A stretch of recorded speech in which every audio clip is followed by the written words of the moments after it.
understanding the technology that powers the money is essential. Knowing the business drivers that inspire how the money is made is crucial. Bridging the gap between the mind of the technologist and the mind of the business is monumental. That is what TBF is all about. Let's start this never-ending conversation. It's time.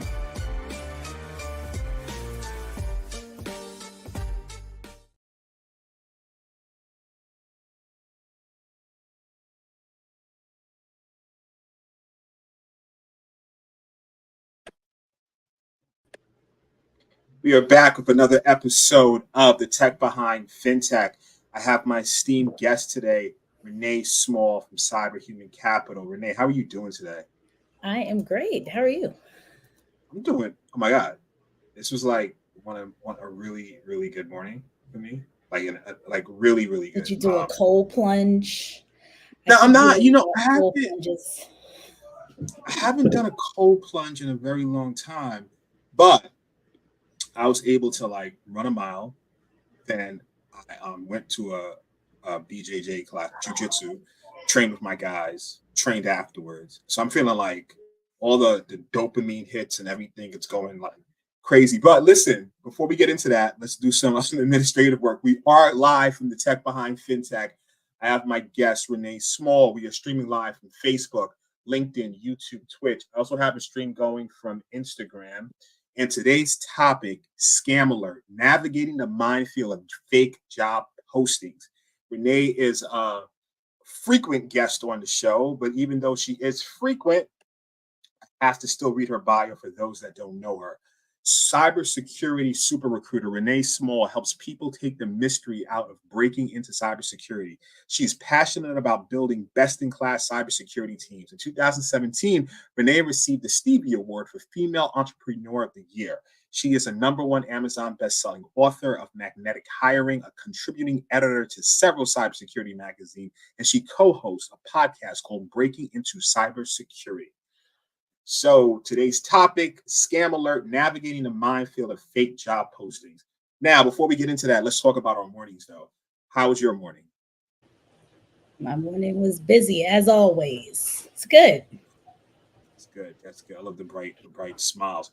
For those who are looking at the show, please, you can drop comments if you're streaming from LinkedIn, YouTube, and Facebook. If you drop a comment, I will post it on the screen.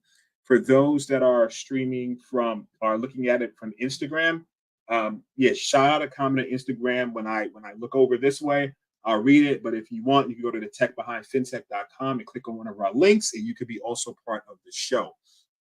So on that note, wow, this is like a major thing for people looking for a job. As we know, over the last year or so, there's been a massive amount of layoffs, and you have a lot of people unemployed looking for work. And I think it's just it's one thing to be looking, and then you find legit jobs and things don't work out. But it's another thing when people are trying to scam you, whether it's people trying to get your personal identifiable information, whether it's companies posting these fake jobs to make themselves look a certain type of way. So we want to talk about all of that right now. And that could be extremely frustrating for the job seeker. So I have, you're obviously an expert in this space. That's why I brought you on.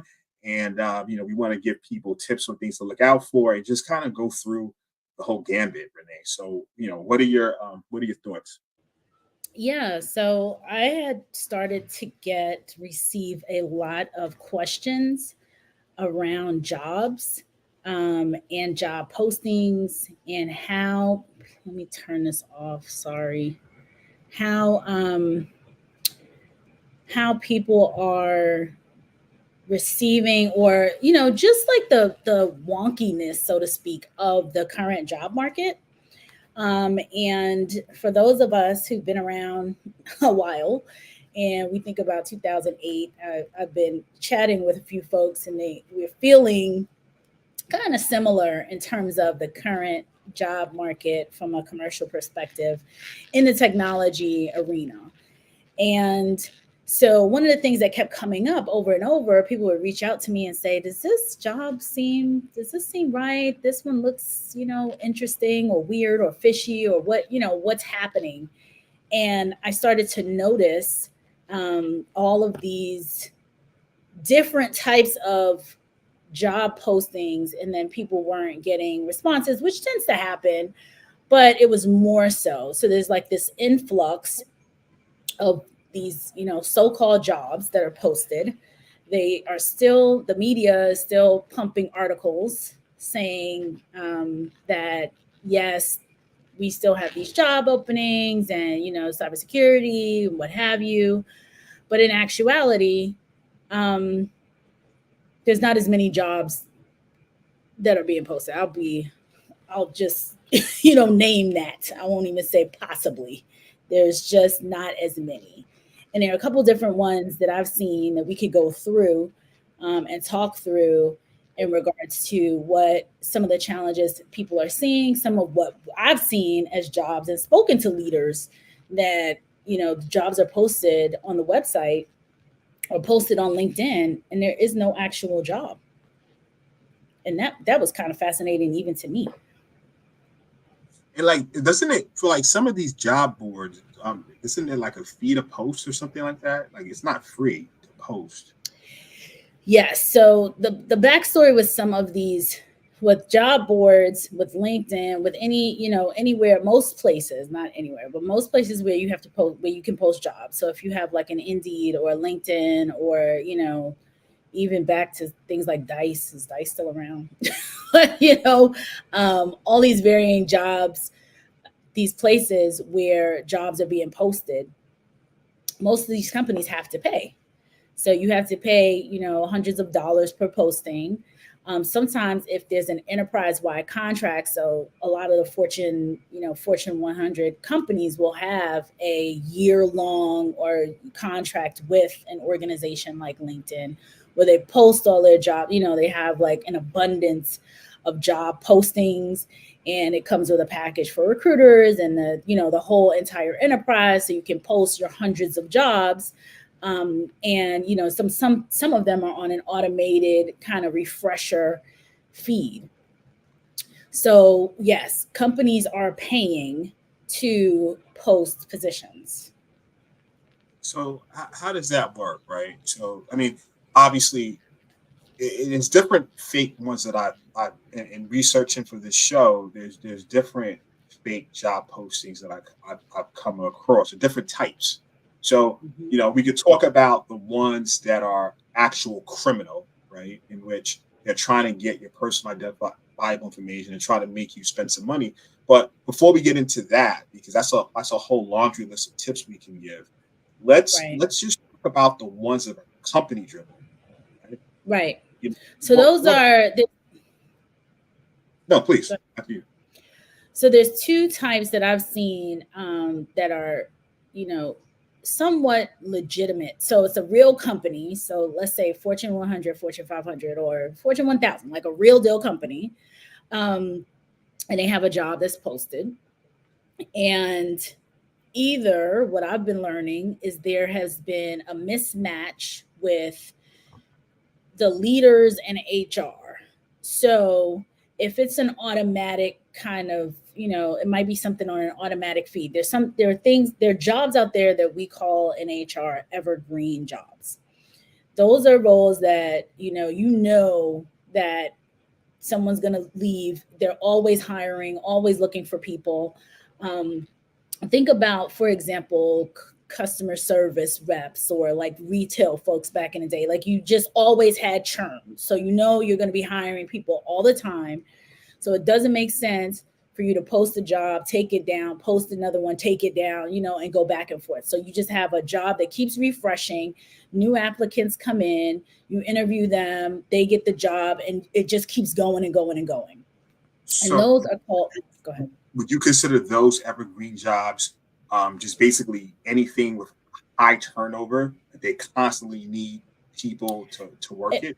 Those considered okay. So I'll give an example, a real example of one in internal audit, for example. So I used to And one of the organizations that I worked in did a lot of research for a lot of recruiting in the internal audit and accounting space. Particularly in internal audit, it tends to be one of those entry level types. Well, there's different levels of internal audit, but auditors come in, they typically don't stay forever. You don't usually have like these long-term 10-year career long auditors. It's usually a stepping stone into an organization. They can start auditing and then they branch out and move into maybe a division that they've been auditing. So you may see a person that's doing IT audit move into IT, or a person that's doing, financial audit move into finance. So those are the types of roles that in 18 months to 2 years that the person is likely going to move into a new role in a positive way. And so we would have like what we called an evergreen internal audit position, that we would capture resumes all throughout the year, knowing that at some point, every couple months, we'll likely be doing interviews for auditors. So that's like an example of a professional, in all organizations that we would be working with, especially from a FinTech perspective, that would have the type of job that is a job where you need a college degree. A lot of times they ask for some kind of certification like a CPA or I think it's CIA or some of the other certifications. And that would be what's considered an evergreen job. Like you're always hiring for it in a positive, because we know like the trajectory of the role is somebody comes in for 18 months and then they move on. So you want to have like a pipeline there because of the turnover. You always. It's obviously needed. You cannot do without this service. I think what you're looking for was CISA. I think that's the cert for those guys. Yeah. Like the CISA, those internal, those types of roles. And so you would have this job. So you have like a posting, and a recruiter or a team of recruiters would have these postings up with the talent acquisition department or what have you. And it just always refreshes. So, back then when it was manual, you kind of press the button every 30 days or so and it refreshed. Now it could just continuously, refresh. And so you have roles like that. And those are legitimate roles, because it doesn't make sense for, from an administrative perspective, to take the role down and repost it and take it down and repost it. The question I have for those questions I have for those, that brings another question with the evergreen role. So like what happens if the team is full right now, right? And they get this pipeline of people that are interested in the role, but they don't have necessarily an opening right now. Like the person, one of the staff members may resign in 6 months or something, but he's not currently resigning. He or she, how does that work? You just continuously collect resumes. Which is, so from a candidate perspective, it's a bit frustrating, because you wouldn't know as a candidate what's like right now versus what's potentially in the future. That's why sometimes candidates will get a call 6 months after they posted to a job, and it's just like, well, I'm not looking anymore. This is weird. But at the time the job was posted, and the on the other side of this, resumes are being collected. So then when we anticipate, we don't want to interview. So from a, recruiting side, candidate recruitment side, especially if you're inside of a company, and some companies do this, some companies do some proactive, but from recruiting side, it tends to be reactive. So you don't want to reach out to Nnamdi and say, hey, we think we're going to have this position in 6 months. So let's talk now. You're going to be like, well, I'm not really looking, or, I can't wait 6 months or what have you. So we typically wait until we know that somebody's likely going to be leaving or whatever, and start ramping up a few, maybe like a month before, 30 days before. So that happens. Now, the challenge, I think now, because that's been going on forever, right? For years. I've been recruiting for 20 years now, and this is what has happened. What happens is when it's compounded. So you have these types of evergreen recs that are legit, But then, so people apply to this, but then they apply to 3 or 4 or 5 other ones. And then the other ones are real, not, and I want to say they're all real jobs, but the other ones are like, we are actively looking for people.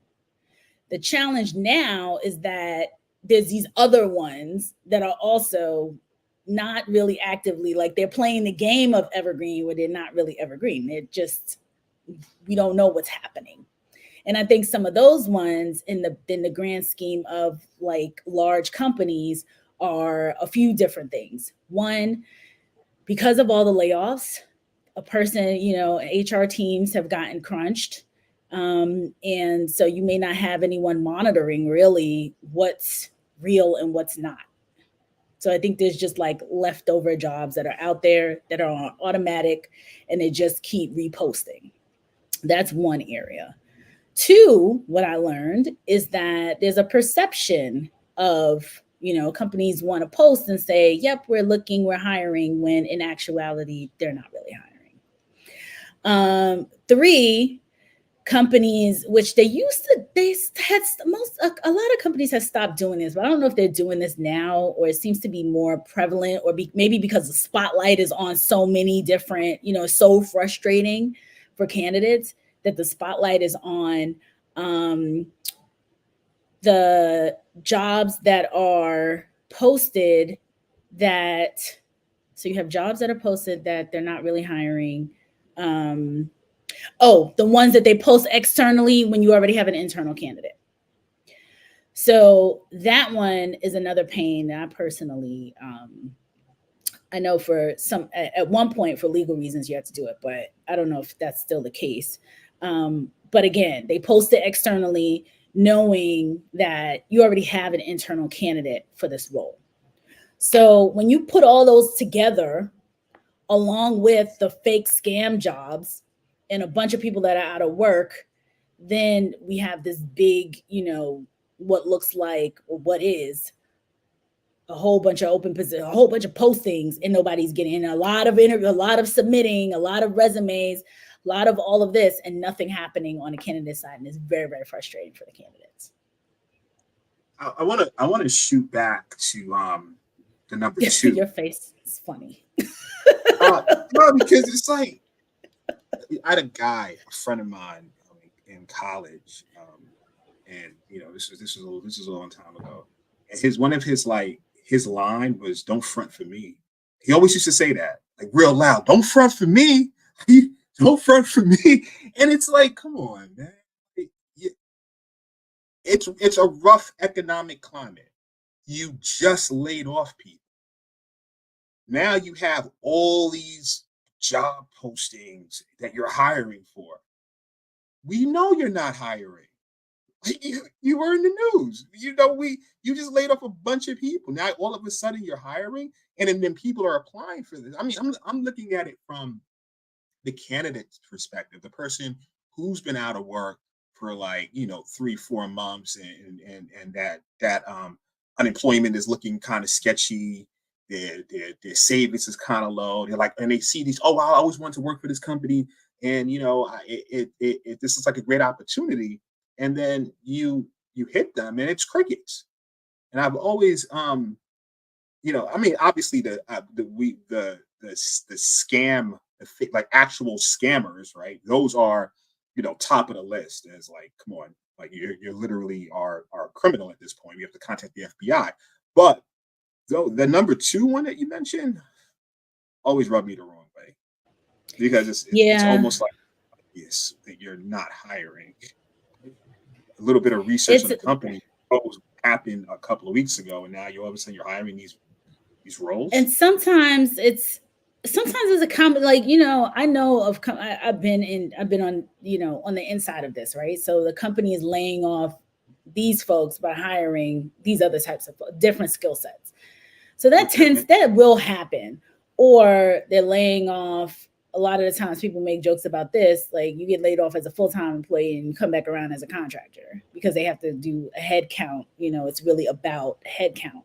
So you come back around and then you come back on the consultant side. So the companies do have a there has been in the past real scenarios where they are truly hiring. So they are laying off, and there are people who have been laid off, but they could be like, oh, we were QA people, for example. We're laying off our QA team members, but we're still hiring, security analysts or something like that. So or something else in IT. So I want to clarify, that's legitimate, right? If it's a legitimate role, I'm talking about maybe it could be a smaller shop, right? That just for investor reasons or just industry sentiment, they're saying that they're hiring these roles that they're truly not hiring, but they feel like, wow, from a perception point of view, let's put this out there that we are, when you're not. Like, it's not a situation where we even want contractors. That's deceptive. Yeah. Cannot afford to bring on anybody. That's specifically what I'm referring to. Yes. Yeah. And there are companies like that. So I was so surprised recently. I had a conversation with a leader of a Fortune big company. They might not be Fortune 500, but large and well-known. And we started chatting about all different types of, like there's just this market in general, and how, kind of interesting it is. And as you are aware, that I'm, really, really heavily into in the cybersecurity space and technology space. And we were talking about cybersecurity and how the challenges that early career cybersecurity talent have getting into roles. And so the company had jobs posted. And I said, well, what about these jobs? And he was like, we're not hiring. And he said, what jobs? And I don't, when a company is that large, sometimes HR is HR is its own machine with like hundreds of people. The security group may have hundreds of people. So sometimes you won't, HR may just have to be pressing these buttons, again, with this nonstop cycle of refreshing of jobs. And the leaders they know they're not hiring, so they're not focused. They're not looking on their external site to see what jobs are posted or what's happening. If you think about even them, think about you and your job. You're not, if you're, you're working, you're doing your thing, you're not thinking about what's going on in the external website or the external facing website or the career website or LinkedIn or any of that stuff. You're just focused on your job. And so when he said, he's like, we're not hiring. It was really eye-opening for me. Even as a person who's been doing this a very long time, it was very eye-opening to hear from the leader that they didn't even realize that these jobs were getting posted on LinkedIn, and that they know they have no budget or they have no whatever's happening internally. They're not hiring. So to go along with that thread, because we're going to give some tips to, we're going to cover. I see a comment regarding the scammers. When we start getting into that particular part of the conversation, I'm going to post Jeffrey Garrett. I'm going to post your comment. But hey, Jeffrey, what are some tips that a job seeker can do in that scenario? So we're not up to we're not at the scamming level yet, where they're looking for PII or money, but with the different scenarios that you mentioned coming from the company, if you're a job seeker, what are some things you can look out for to not, it's not really, you're going to, obviously, you said you're going to send it, right? It's like, why not send your resume? Any tips for them in that scenario? Yeah, absolutely. And I talk about this all the time, and I'm going to put a shameless plug in right now, and I'll do it later too. I'm creating a program. No way. Creating a program specifically to help people with this, because it is such a challenge, and I hear about it so often. And we're going to be really working on helping people get to the real job. So, hit me up on LinkedIn. Mostly everyone knows that I'm on LinkedIn most of the time. Facebook is going to be harder, but on LinkedIn, hit me up and I'll be able to collect your information. So when it opens up, I'll let you know about it. But one of the tips is to spend, if you were going to break your day down into, and you're a job seeker, we talk about the networking aspect of job seeking all the time. If you see a job posted, and let's say, it's big company, Walmart, whatever, and it's a posting that you're interested in, try and find that hiring manager on LinkedIn. And it might be hard because, those are big, huge companies. But especially with the smaller companies, you can usually, reach out and see if it's a fintech, if it's a, somebody, a technology manager, some type of IT manager, some type of cybersecurity manager or leader or a CISO or a CTO, or, reach out directly to those people to find out if this job, that letting them know that you're interested in the position, and they'll be able to kind of tell you like, okay, apply, so they'll know it's a real job, or, well, we're not actually hiring right now, or whatever. So you get more, you need to try to get to a real person versus the machine of applicant tracking systems and automated LinkedIn messages, or not messages, postings and things like that. So that's like my number one tip, is really to network. And as soon as you see someone, if you see a posting for a position somewhere, try to find that hiring manager and reach out to the person, the leader, and ask them what if they're, that you saw this posting and you're interested, and then here to see if they're actually legitimately hiring. Because a lot of times they'll say, well, they'll do some digging to find out if they're hiring or not. And it's another great way to get like an informational interview, to be honest. And you know what? I'm going to piggyback on that tip to just add some more for some people. So like back in the days, one of my cheat codes to what Renee was saying was I would go on LinkedIn and I would try to connect with as many recruiters, legitimate recruiters, as possible. Right. So, you look them up, look at their profile. My rationale for this was to go with what Renee's saying. Usually recruiters are connected to so many leaders in different companies.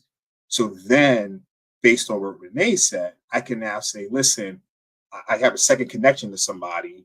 And let's say there is a job, for example, Walmart. Now, you might get the hiring manager or someone who works in the department that the job is posted in and say, listen, can I be connected with this person?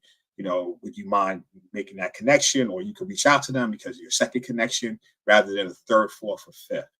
So, but it all kind of stems around that whole idea, which is great. You network and you see the posting. Now you're going directly to the source to see if it's legit and if they and you're introducing yourself to them. Yep, that's exactly what you want to do. That's awesome. Other tips about this topic before we move on to the scammers? I mean, that's the number one, because you won't find that's one of the scam ones. So I'll get to that in a second. But that's the easiest, that's to me the most straightforward way. Like if you see something, it's posted, you go to the company website, double check that it's actually, Citigroup.com and not Citigroup.co or whatever. Like go make sure that it's the actual company's legitimate website, and then go there, find the job there, so you have to kind of double check and triple check. And it's interesting. I was talking to a leader recently about, and we were saying 2008 in the economy, and it feels very similar. And I was like, it feels worse now because in 2008, you didn't have this level of social media with all of these combined, scam, like so much information to have to fish through. Back then, it wasn't as prevalent. There were scams going and things happening, but you didn't see as much. There wasn't so much volume.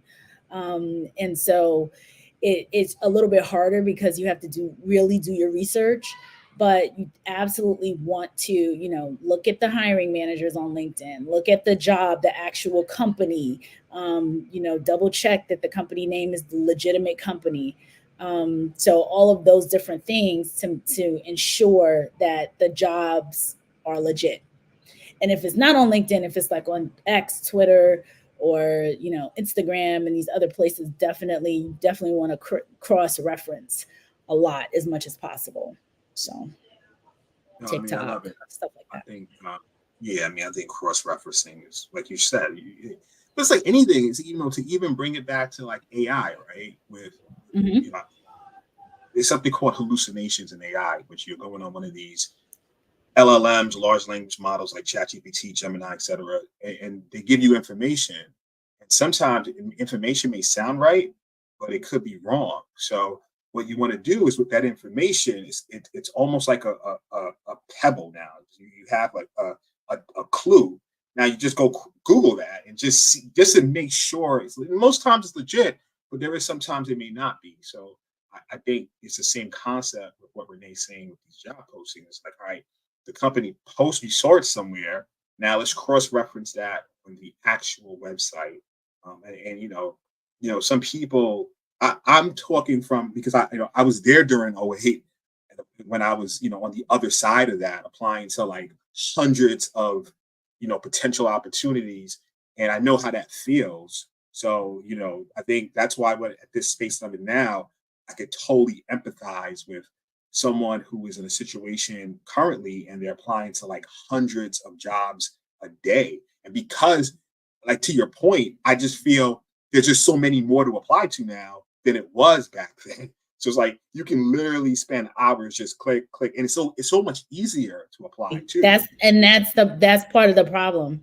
The click apply is so easy. There's so many more. There's so and then so it's easier for the fluff stuff or the fake stuff to fit in there because you're just click. Oh, easy apply. You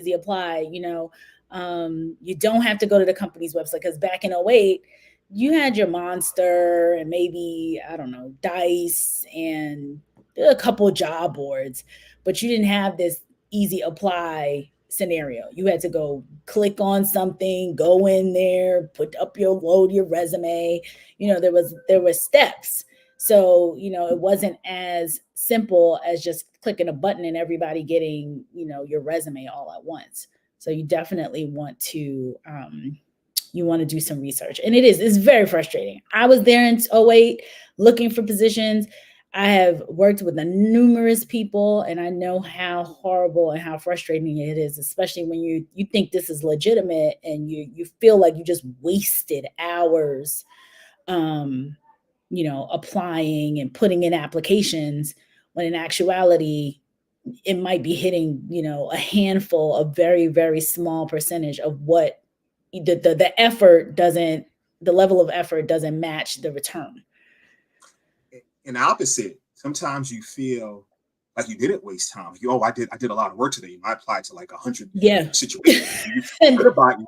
You're like, I put in, I've been hitting people up. I've been doing this. I've been on it today.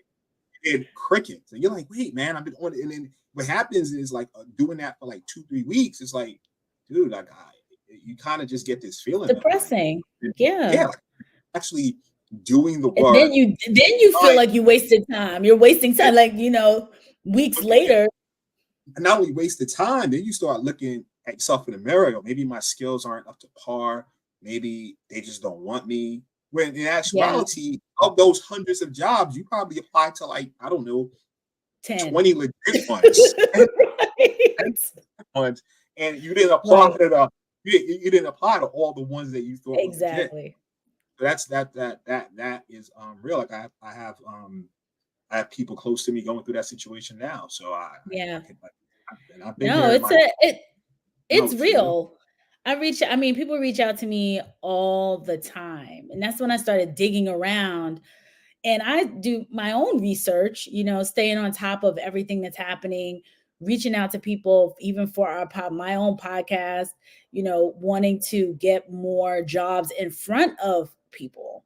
And in the current environment as a recruiting company, when companies are laying people off and HR is laying people off, they typically, a lot of the times they're not really coming to recruitment agencies, but I had so many people coming to me to say, well, let me, connect with companies, see how we can market their positions and put these, put some people, make some connections so that we have actual folks who I know are truly looking and companies that I know are really looking for people. And so it was interesting for me personally to go out there and start reaching out to leaders, and leaders saying, we don't have, we're not hiring.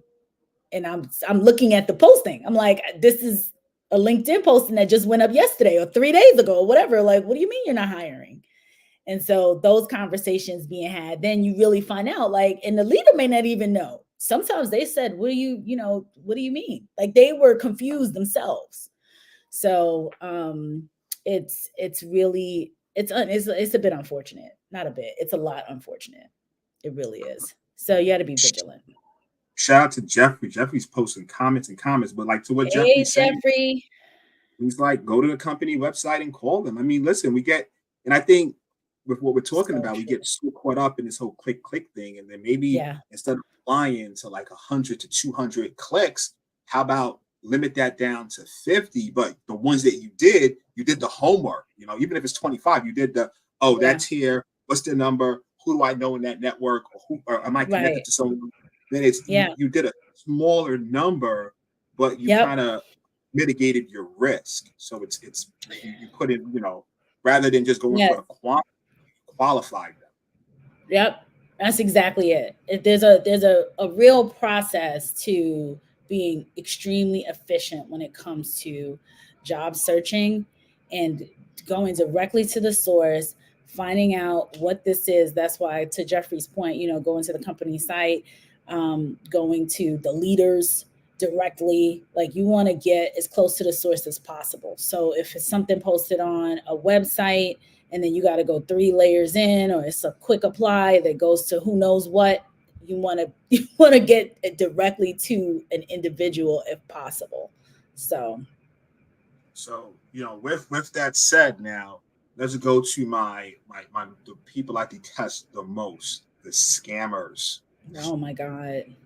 So yeah, the scam stuff is really sickening. So you'll have a company. What I saw, one that came to me that I was, I just literally had to shake my head. And what the saddest part about it is, it had hundreds of applicants, hundreds. So it was a company, it was posted on LinkedIn, and they had a role, some kind of cybersecurity analyst position. And when you clicked on the position looked legit. It had a company logo, whatever the name of the company was. But then, so for me, I do a little bit more digging. So I click into, I see that, and somebody said, this doesn't seem right. This looks fishy.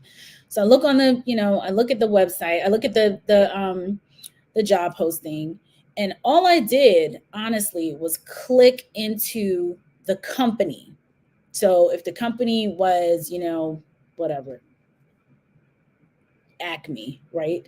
So I click into the link that says, company information. I click on the company, there's a company page, but then I go to people, and the company page has no people attached to it. So you have a posting, hundreds of applicants, hundreds. You click on the company page, it looks like a real company, it has a description and all this other stuff. But then when you click on the people, like, okay, who are the people that are attached to this company? It had no people. That's a complete and total scam. And they collected hundreds of resumes, hundreds. So, this is a big topic. We're going to spend, I know we're going to spend the remainder of the time talking about that. But before we do, we have to have a quick message from our sponsors, and we'll be right back to dive into the scamming aspect of the fake job postings. Yep. Are you an emerging FinTech with a limited budget seeking more sales and partners? Introducing Strategic Generation, your partner in leveraging cybersecurity for sales and partner enablement. FinTechs often lose opportunities due to unsophisticated cybersecurity programs. That's where we come in. Strategic Generation assists with due diligence, security posture visibility, penetration testing, and on-demand virtual CISO services. We connect your systems to our partnered platform, and voila! Instant access to real-time diagnostics and compliance frameworks such as SOC 2 and PCI DSS. Gain the confidence of prospects and partners. Strengthen your cybersecurity program and drive success. Stop losing deals due to cybersecurity. Visit strategicgeneration.com and click on On-Demand CISO to connect with an expert.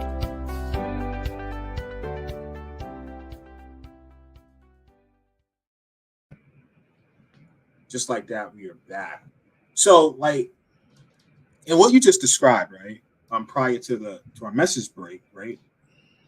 Hundreds of applicants, but yet you just did the simple step as to let me look at this company on LinkedIn. Who are the employees or the people in that company? All of a sudden, the magic number of 0 popped up. So it's like these are steps you want to take, but now those hundreds of applicants, who knows what information they gave that company, right? Yeah. Because now they have your resume, where you worked for the last X amount of years, a lot of information, your email addresses. So now when you get this salacious, great email about whatever industry that you're into, right, that's what they call phishing, because you're more enticed to click on it because I know more about you now. So, you know, like these things are not, it doesn't come out of the blue. It's all a pattern. Information is power, and information in the wrong hands can lead someone to use that power against you. That's a bar. That's a cybersecurity bar right there. A bar. There's a mirror. We need a song. That was off the top. But no, but like, seriously, right? That's how that works. But that's crazy. That's nuts. It is. And it didn't, for me, it was, and these are tips that I don't know if people, because they are just trying to get through, like you said, if I have a number, right, and I want to hit 100 job postings a day, and I go through and I click, and easy apply. If it's that, you know, they just don't know to take a step back and go through to click to see who do I know at this job, or what is this company doing, or, you know, just go to the people. I automatically, because this is the space that I'm in. So I wonder if it's me knowing, like, okay, let me click in and see what's happening. Who are the people? Who are the leaders? Who's the CTO, CIO, CISO, whatever.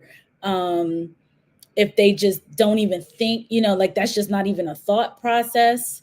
But because, again, with this influx, you know, I think you would probably get less of these types of scams. It's easier for them to fit in, because if you're just click applying, then you're just going to click apply on something like that. It's just like the phishing emails and the, you know, they say, you know, the clown jumping up and down emails, and humans, eventually you click something or you forget something, or with all the moving parts, you get popped and you're like, I know this, or I knew this. So let's do a comment from someone. Andrew Miller. A few times I had people trying to get a copy of my ID to prove I was a U.S. citizen. I am pretty sure it was an identity theft attempt. Obfuscated the details the first time, but won't fall for it again. And it happens because, especially when you're looking at like government contracting, there's certain industries where they will ask you to verify, you know, a clearance or something like that. And a lot of the times those organizations do use a third party recruitment agency. So go ahead. But isn't that like, once you're in the process, right? Like, I don't know, from legitimate contracts or jobs I've had in the past, we never got to verification or let me get your ID space until I was well into. We interviewed, we went through, okay, now we have to do the due diligence and do the background checks. But this wasn't off the bat. This was later on in the process.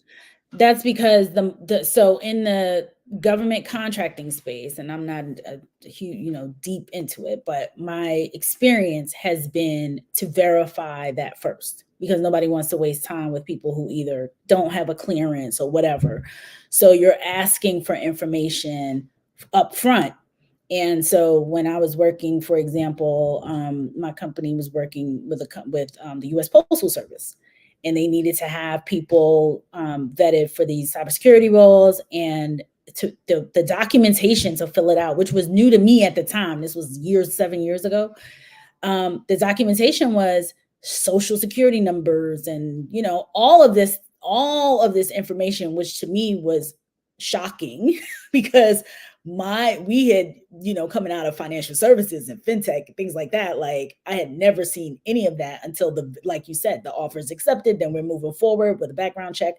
But in this case, it was on the front end.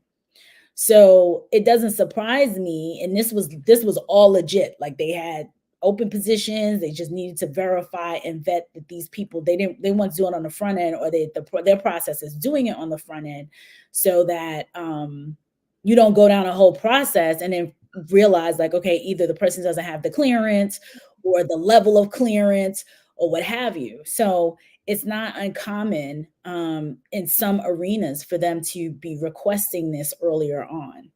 So yeah, it's a lot to navigate. What about the ones asking for your SSN? I have several asking for that, and it's on the company website, not easy apply. So if you want to circumvent that, I would just put in numbers 1, 2, 3, 4, 5, 6, 7, 8. Like if you don't want to give them your, if you want to get through the interview, get to the end without putting that information in there. But again, if it's like a government, like a USA Jobs or something like that, they want your true. And I haven't clicked through their process in a long time. But yeah, they will ask for it. I don't know why a company that doesn't need that information on the front end to check for clearances and things like that, I don't know why they would need that on the front end. But they may ask for it in the applicant tracking phase. So Jeffrey says they will send you a congratulations letter, which is fake, sadly. My goodness. Yeah, that's again, there's so many scams happening right now. They're sending fake, all kinds of stuff. I mean, I get text messages for jobs. And they're like, oh, I'm calling, I'm reaching out to you from this place. And, we're interested in hiring you and we're paying you $20 an hour or whatever. And then, you get the text or WhatsApp or whatever. Like it's coming from so many different angles. And I don't apply for jobs. So there you have it. So they got my information somewhere, and they are submitting or targeting, and it goes back to the phishing, the scam, all of that, where some bot somewhere is sending out millions of messages and somebody's going to click.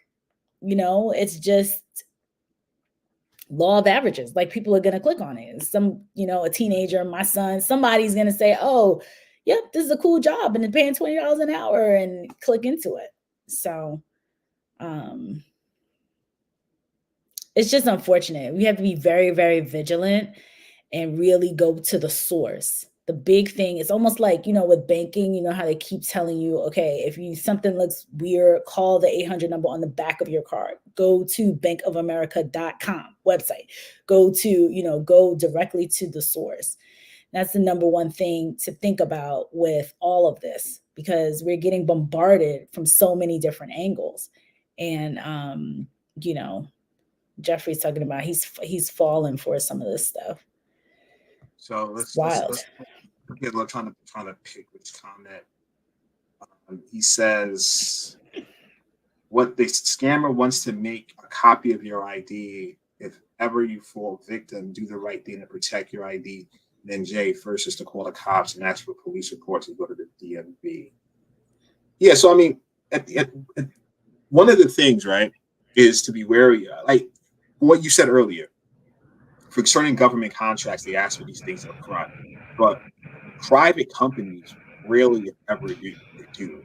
Even if it's a third-party recruiting firm, I get real. Maybe because I've been in this industry for a while, I think it's a mixture of honestly, cybersecurity and being from Brooklyn. We don't disclose information. Like, we don't. Somebody from like, I'm not talking about this new Brooklyn. I'm talking about like back in the days. Asking direct questions, we looking at you like, wait, what? Like, why didn't you You're not getting an answer.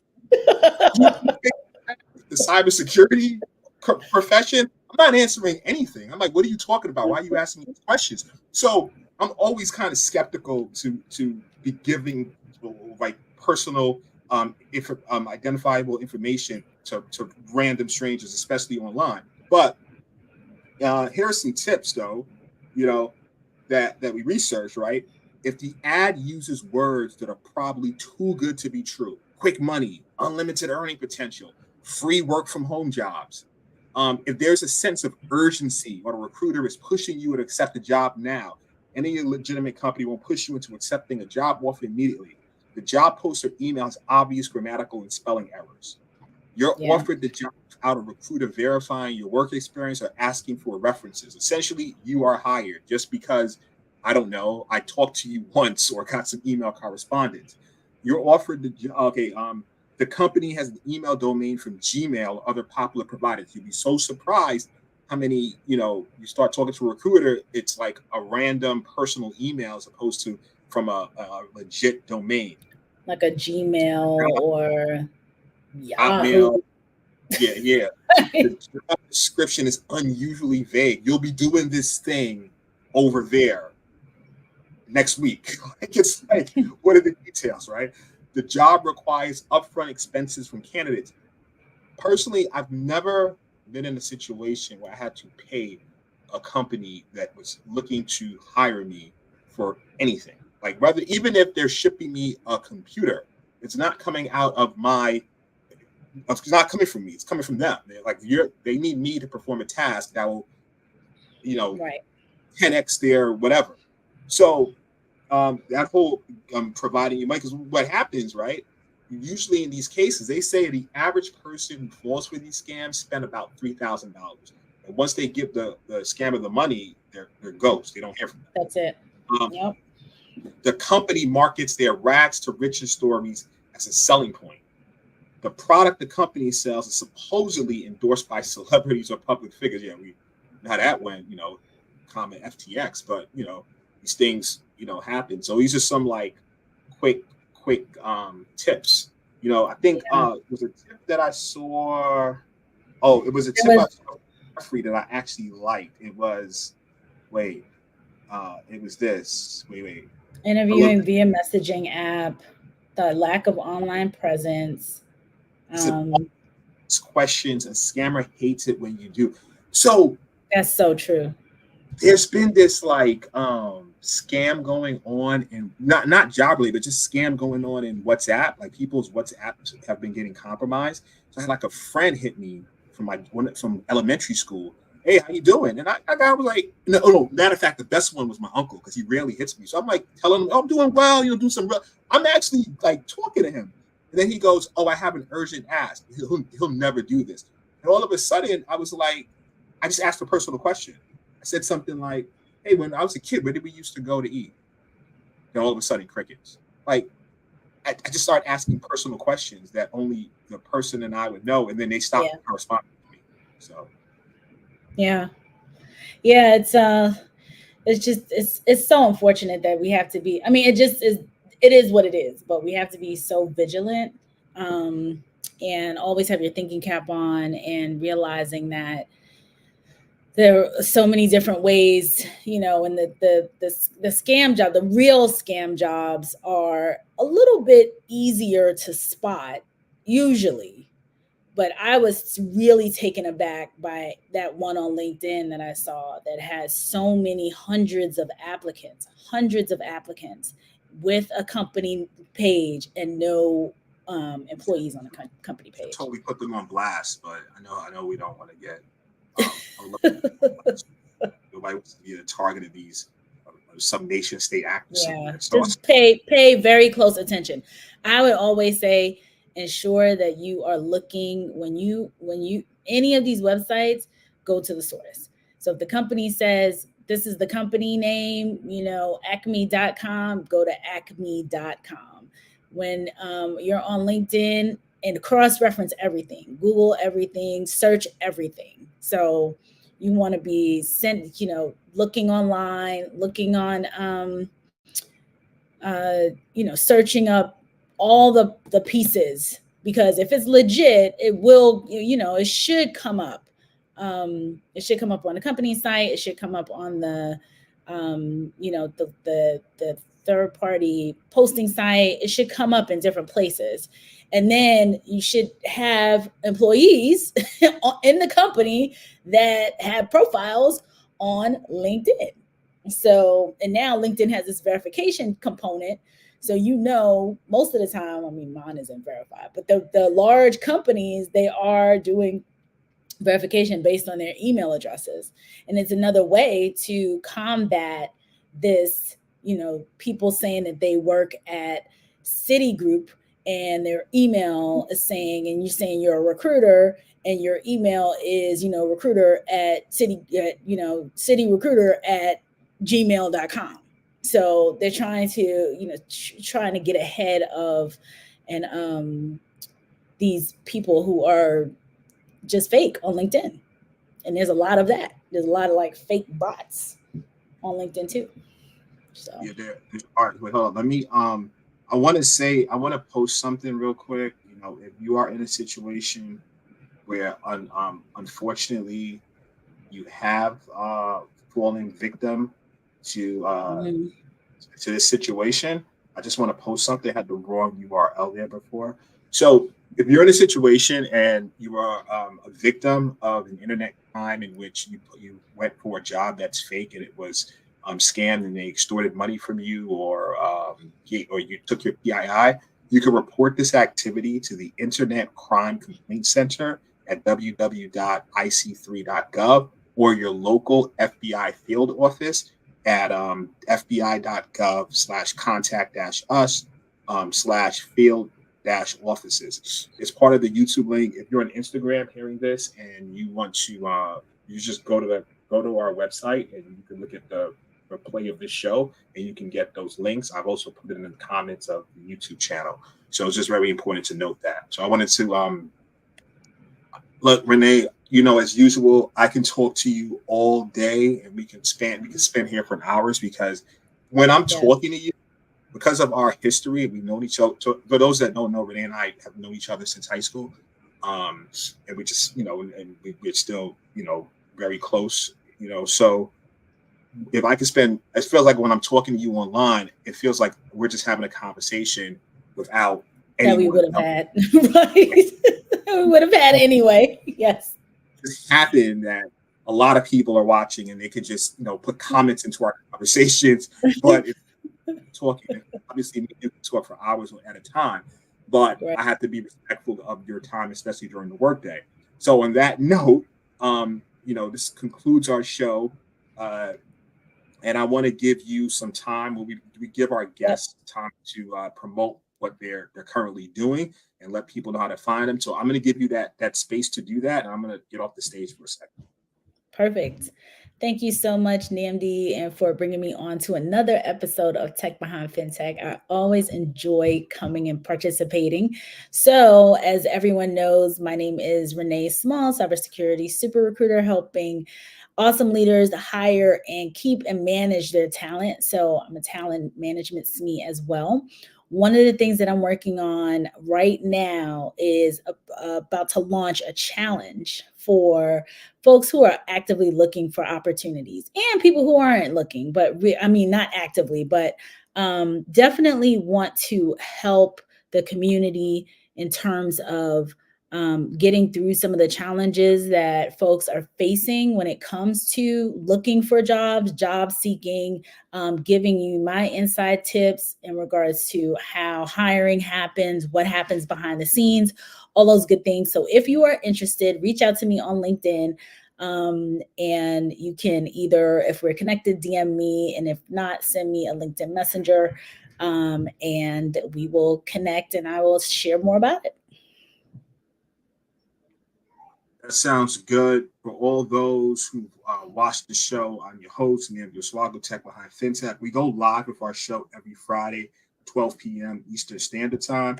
Really appreciate if you guys go on techbehindfintech.com and subscribe so you won't miss a beat of our upcoming shows, guests. We do FinTech news and so forth in our newsletter.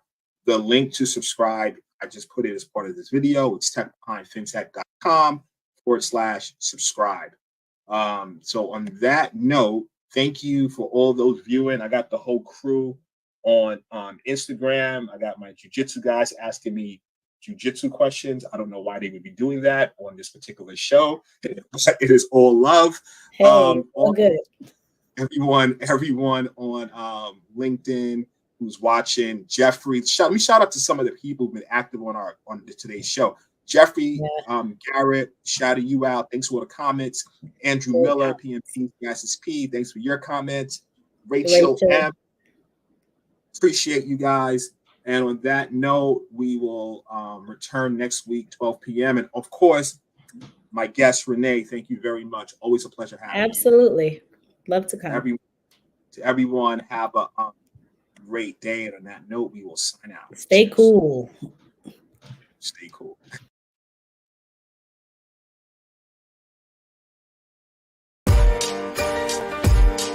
Understanding the technology that powers the money is essential. Knowing the business drivers that inspire how the money is made is crucial. Bridging the gap between the mind of the technologist and the mind of the business is monumental. That is what TBF is all about.